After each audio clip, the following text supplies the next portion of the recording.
Okay, Assalamualaikum. Ya, aku dengan kawan-kawan aku, dengan band-band aku. Alamak, seorang lagi bassist tak ada lah kan.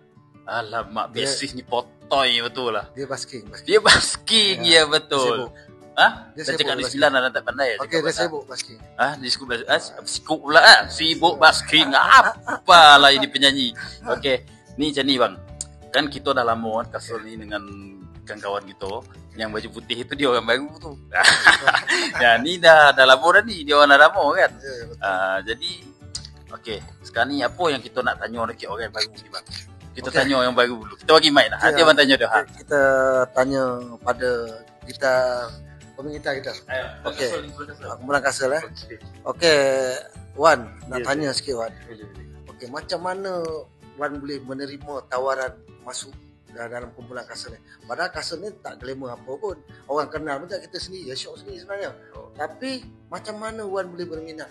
Boleh menerima tawaran tu? Boleh bagi sikit. Okey. Apa nak dengar? Kita punya peminat Sahabat. Okey.